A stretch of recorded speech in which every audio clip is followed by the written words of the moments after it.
சரி, கொஞ்சம் மாறுபட்டு சிந்திக்கிறாங்க. அவனுக்கு வந்து இந்த உணர்வு வருது.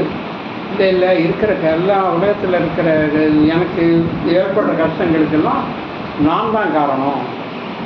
இந்த உலகத்தில் வந்து இருக்கிறவங்க மற்றவர்கள் இல்லை, மற்ற பொருள்களோ உலகமோ காரணம் இல்லை, எனக்கு தான் அதை நான் தான் அதுக்கு காரணம்னு சொன்னாக்கா நீங்கள் ஆன்மீக பயிற்சியில் நுழைஞ்சிட்டீங்க, ஆன்மீக பயிற்சியில் இருக்கிறீங்க. இதுக்கு அடுத்த ஸ்டேஜ்,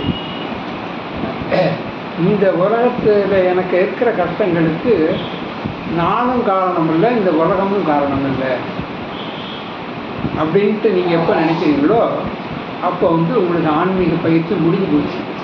இனிமேல் நீங்கள் எந்த ஆன்மீக பயிற்சியும் செய்ய வேண்டிய அவசியம் இல்லை. நீங்கள் பயிற்சி எதுக்கு செய்யணும்? பயிற்சியை ஒன்றை அடைவதற்கு தான் பயிற்சி. ஸோ நீங்கள் அதை அடைஞ்சிட்டீங்கன்னு சொன்னாக்கா உங்களுக்கு பயிற்சி வேண்டியதில்லை அப்படின்ட்டு அது அவர் என்ன சொல்கிறாருன்னா, யாரோ ஒருத்தர் சொன்னார், அது யாரோன்னுட்டும் சொல்லலை, யாரோ ஒருத்தர் இந்த மாதிரி சொன்னார் அப்படின்ட்டு சொன்னார். ஏன்னு சொன்னாக்கா, நம்ம முன்னாடியே அதை வந்து விடைய சொல்கிறதாருன்னு சொன்னாக்கா, இருக்கக்கூடிய வஸ்து ஒரே வஸ்து தான், இதில் நீ நான்கிட்டே கிடையாது. நீ வந்து அதை உணர்ந்துட்டான்னு சொன்னாக்கா, இப்போ அவர் கேட்டது போல் கஷ்டம்னா என்னான்னுட்டு அவர் கேட்குறாரு. குந்தி தேவி வந்து எனக்கு சாதனை காலத்தில் இருக்கிறவங்க, எனக்கு எப்போதும் கஷ்டத்தை கொடுத்துக்கிட்டே இரு, அப்போ தான் நான் உன்னை நினச்சிக்கிட்டே இருப்பேன். நான் சுகம்னு கொடுத்தாக்கா அதில் மயங்கிக்கிட்டு உன்னை மறந்துடுவேன், உன்னுடைய நினைப்பே எனக்கு வராது. அதனால் எனக்கு ஏதாவது கஷ்டத்தை கொடுத்துக்கிட்டே இரு, அப்பப்போ நான் உன்னை நினைக்கிறதுக்கு அது ஏதுவாக இருக்கும் அப்படின்ட்டு குந்தி கேட்டால். ஆனால் இவர் ஞானி ஆனதுனால இவருக்கு வந்து கஷ்டம்னா என்னன்னு இல்லை, ஆன்மாங்கிறது ஆனந்தமயமாக இருக்கிறது. சத்து சித்து ஆனந்தம் ஆன்மாங்கிறத வந்து அவாந்தர வாக்கியமாக வேதம் சொன்னதை அனுபவமாக்கிட்டார். இவர் ஆனந்தமாக இருக்கிறார். அதனால் அவர்கிட்ட வந்து கஷ்டம்னா என்னன்னே தெரியாது அவருக்கு உடம்புல கஷ்டம் இருக்குங்கிறது போல் இருந்ததுன்னு சொன்னால் கூட அது தான் இல்லைன்னு சொல்லிட்டார். அப்போ எனக்கு கஷ்டம் அவர் சொல்ல மாட்டார். ஒரு அதிகப்படியாக போனாக்கா இந்த உடம்புக்கு எதோ கஷ்டம் கிடந்து தவிக்குது, இந்த நாய்க்கு சோறு போடுன்னுட்டு ஏளனமாக சொல்கிறது போல் இந்த உடம்புக்கு வந்து ஏதோ இருக்குது, அதுக்கு எதாவது மருந்து இருந்தால் போட்டு விடு, அது சும்மா இது பண்ணிக்கிட்டு இருக்கு அப்படின்னு சொல்லக்கூடிய ஒரு பக்குவ நிலைக்கு இருக்கிறவங்களுக்கு கஷ்டம்னாக்கா ஒன்றுமே இருக்காது. அப்போ ஏன் முதல் ஆள் வந்து அது ஆன்மீகத்துக்குள்ளேயே வரவே இல்லை அப்படின்னு சொன்னால், அவனுக்கு வந்து இந்த பிரபஞ்சம் சத்தியம், இந்த பிரபஞ்சம் வந்து எனக்கு வெளியில் இருக்கிற பிரபஞ்சம், இந்த சூழ்நிலைகள் இவையெல்லாம் தான் வந்து என்னுடைய சுகத்துக்கு காரணம் அப்படின்னு நினைக்கிறான். தான் சுகஸ்வரூபங்கிற ஞானம் அவனுக்கு இல்லை. அவன் சுகமாக இருக்கணும்னு சொன்னாக்கா எனக்கு மனைவி வேணும், பிள்ளைங்க வேணும், அது எப்படி இருக்கணும், நான் நினைக்கிறாப்புலே எல்லாம் இருக்கணும், எனக்கு எப்பப்போ எது வேணுமோ அதெல்லாம் கிடைக்கணும், அதுக்கு தடையாக இருக்கிறவர்கள்லாம் எனக்கு விரோதிகள், அதுக்கு அனுகூலமாக இருக்கிறவங்கள்லாம் எனக்கு நண்பர்கள், இப்படிங்கிற ஒரு உணர்வு தான் இவனுக்கு இருக்குது. உலகத்தை பற்றி உலகம் சத்தியம்னு நினச்சிக்கிட்டு இருக்கிறவன் இந்த எனக்கு சுகம்ங்கிறது சுகம்தான் வேணும், எல்லாருக்கும் சுகம் வேணும், அது வெறும் அடிப்படை உண்மை. உலகத்தில் இருக்கிற உயிர்கள் எல்லாத்துக்குமே சுகப்பிராப்தி அத்தியந்த துக்க நிவர்த்தி. துக்கங்கிறதே அவங்க சத்தமாக என்ன அண்டக்கூடாது, நான் எப்போதும் சுகமாக இருக்கணும் அப்படிங்கிறது தான் எறும்புலேருந்து நம்ம அனுபவித்து பார்க்கலாம். எல்லாருக்கும் இது வந்து அடிப்படை உணர்வு. இந்த உணர்வு தான் அவங்கள வாழ வச்சுக்கிட்டு இருக்கு. இந்த உணர்வு தான் வந்து அறியாமைக்கும் காரணம். ஏன் அப்படி இருக்கணும்னு சொன்னாக்கா இயல்பே சுகம்தான், அதுலேருந்தே தெரியுது. ஏன் வந்து சுகத்தை இது தேடுதுன்னு சொன்னால் அதனோட சொந்த இயல்பே சுகம்தான். எங்கேயோ தவறப்பட்டு காணாடிச்சுட்டு வேற எங்கேயோ போய் தேடிட்டு இருக்கு. நம்ம பண்ணக்கூடிய செயல்கள் எல்லாம் சுகத்தை நோக்கி இருக்கிறதுன்னுட்டு சொல்கிறதுல வந்து ஒன்றும் தப்பே கிடையாது. சுகத்தை தான் தேடும், காரணம் தான் அது சுகஸ்வரூபம் தான். அதுக்கு அந்த உணர்வு அடிப்படையாக ஞாபகம் இருந்துக்கிட்டு இருக்குது. அது இடையில தொலைச்சிட்டதுனால அது வெங்கையாண்டாவது வெளியில் இருக்குது தேடணும். பராஞ்சி காணி வைத்திருத்தானி சொல்லு தஸ்மாத் பராங் பட்சிக்க நந்தராத்மம் அப்படின்னு கடவுள் சொல்லுது. இந்த இறைவன் படிக்கும்போதே இந்த இந்திரியங்களெல்லாம் வெளிமுகமாகவே படைச்சிட்டாரு. அதனால் இது என்ன பண்ணுது, எல்லாம் வெளியில் தான் பார்க்குது. பிரத்யேக ஆத்மானம் ஐட்சதை, உள்ளுக்குள்ளே இருக்கிற ஆன்மாவை பார்க்கணுங்கிறதான் அப்படி திருப்பி பார்க்குறான். கண்ணை உள்முகப்பாத்தி பார்க்குறான். அப்போ தான் அவனுக்கு வந்து அந்த தன்னுடைய உண்மை தெரியுது. இது இந்த வெளியில் இல்லை, தான் சுகமாகத்தான் இருந்துகிட்டு இருக்கிறோம் அப்படிங்கிறது அந்த உள்முக பார்வையில் தான் தெரியும். வெளிமுக பார்வையில் செஞ்சுட்டு போய் வெளியில் தான் நம்ம தேடிக்கிட்டு இருக்கக்கூடிய சூழ்நிலை இருக்குது. ஆகவே இப்போ இந்த மாதிரி வெளியில் பார்த்துட்டு உள்ள இது வெளியில் துக்கம் இருக்குது, வெளியில் சுகம் இருக்குது, துக்கமும் அவனுக்கு வந்து வெளியில் தான் இருக்குது. கிடைச்சாப்பு வர அவனுக்கு அனுபவிக்கக்கூடிய துக்கங்கள்லாம் பிறர் தான் காரணம் அப்படின்னு தான் நினைக்கிறான். அப்படி நினைக்கிற வரைக்கும் அவனுக்கு ஆன்ம அறிவு வரல, ஆன்மாவை பற்றிய அறிவு அவனுக்கு வரல. அதனால் வந்து அவன் ஆன்மீகத்துக்கு நுழையவே இல்லை அப்படின்னு சொல்கிறார். இந்த நாய் சொல்லுவாங்க சாமி, அந்த எலும்பை எடுத்து கடிச்சு பல்லில் குத்திட்டு அதனோட சுகம் அந்த எலும்பு அதனோட தான் இருக்குது. அது வந்து வெளியே இருந்த அந்த எலும்பில் ஒன்றுமே இல்லாத எலும்பில் வருதுன்னு நினைக்கிற மாதிரி இந்த உலகத்தில் உள்ள சுகங்களை வந்து நம்ம சுகம் தேடி போகிற மாதிரி இருக்குது. அதுதான் அந்த அடிப்படை எண்ணமே. அதான் நமக்கு நாமே நம்முடைய எலும்புலேருந்து வர்றதே தெரியாமல் நம்ம வெளியிலேருந்து வருதுன்ட்டு எப்படி நினச்சிக்கிட்டு இருக்கிறோமோ அதுபோல் சுகதுக்கங்களுக்கு காரணம் நான் தான் அப்படிங்கிறது தான் அவனுடைய அடுத்த நெல்வி. அப்போ அவனுக்கு எப்போ வரும்னா ஆன்மாவை பற்றிய அறிவு வந்த பிறகு தான் வரும், அதுக்கு முன்னாடி அவனுக்கு வராது.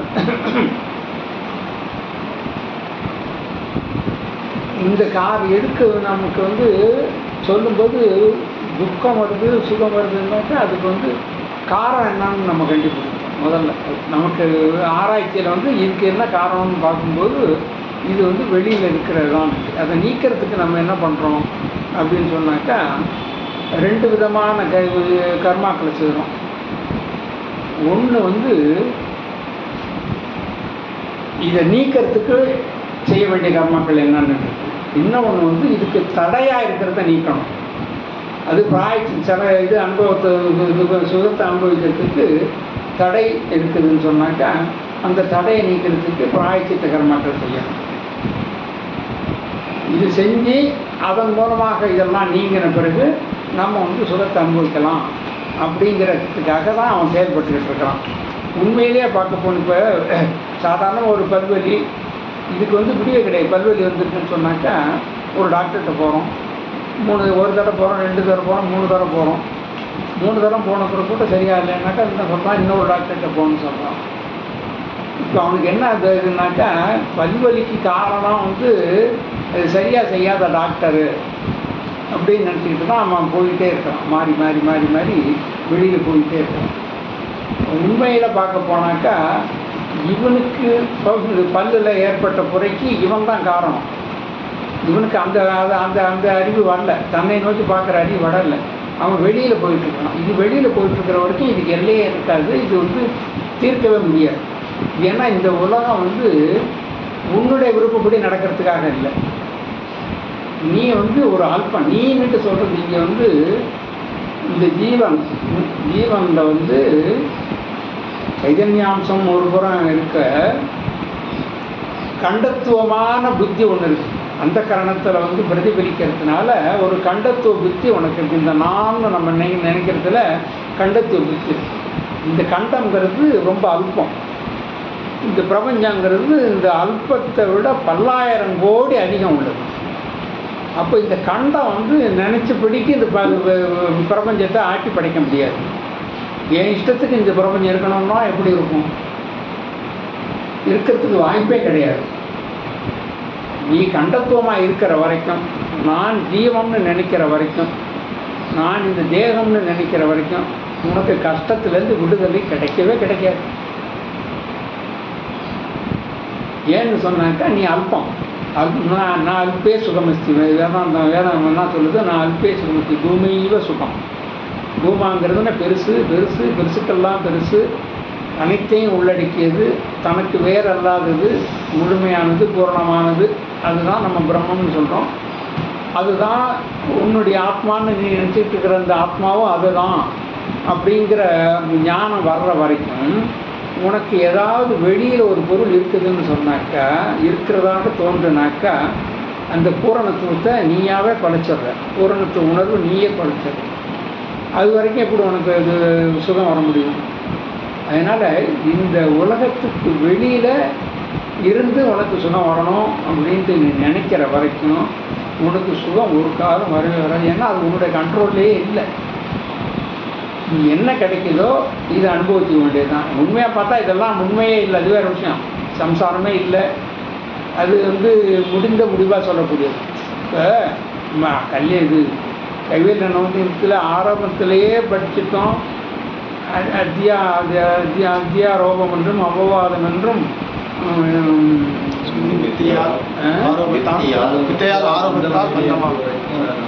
இப்போ பந்தம்ங்கிறது எதனால்? மித்தையா. பந்தம்ங்கிறதே மித்தைன்னு தெரிஞ்சு போச்சு. உங்களுக்கு முன்னாடியே சொல்லிட்டு இருந்தது. நூல் ஆரம்பிக்கும் போதே சொல்லியாச்சு, பந்தங்கிறது மித்தை. அப்போ மோட்சங்கிறது என்ன அர்த்தம்? அதுவும் மித்தை தான். இந்த மாதிரிலாம் ஒன்றுமே கிடையாது. ஆனால் நீ இருக்குன்னு சொல்லிக்கிட்டு இருக்கிய. இருக்குன்னு சொல்கிறதுனால தான் இந்த இவ்வளவு சாஸ்திரங்கள் வந்தது. இல்லாட்டி சாஸ்திரங்களில் வர வேண்டியதில்லை. நான் அப்பயே சொன்ன உடனே இது மித்தைன்னு சொன்ன உடனே ஆமாம் மித்தைன்னு சொல்லிட்டுன்னா அங்கேயே ஞானம், அங்கேயே முக்தி, அங்கேயே எல்லாம் முடிஞ்சு போச்சு. ஆனால் அதை மட்டும் வாங்கி வச்சுக்கிட்டு இல்லையே இந்த உலகம் இருக்குது எனக்கு அப்படின்னு கேட்கும்போது தான் சரி ஆமாப்பா உலகம் இருக்குதுன்னு வச்சுக்க அப்படின்னு சொல்லி ஆரோபம் பண்ணி அப்புறமா அபவாதம் பண்ணு.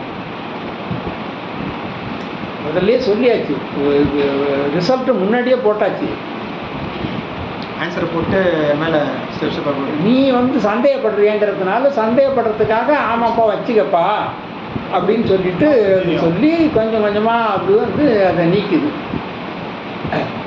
உபதேசா தயம் வாதம். இவ்வளவும் பேசுறது உபதேசத்துக்காக பேசுகிற பேச்சு தானே தவிர உண்மைக்காக சொல்ல வேண்டிய அவசியமே இல்லை. ஏன்னா இதெல்லாமே இல்லை. ஒரு காலத்துலையும் சத்தியமாக இந்த உலகம் இல்லவே இல்லை அப்படிங்கிறதான் திட ஞானம். அப்போ அந்த திட ஞானம் இல்லாத நிலையில் இருக்கிறதுனால இதை பண்ணி சொல்லும்போது என்ன ஆகுது? இது உண்மைங்கிற கற்பனையிலே மறுபடியும் திரும்பி விழுந்துடுறோம். விழுந்து காரணத்தை கேட்டுக்கிட்டு உட்காந்துக்கிட்டு இருக்கோம். ஜனகருக்கு உபதேசிக்க மாட்டாரு, ஞானம் பெற்றாரு. பெற்ற பிறகு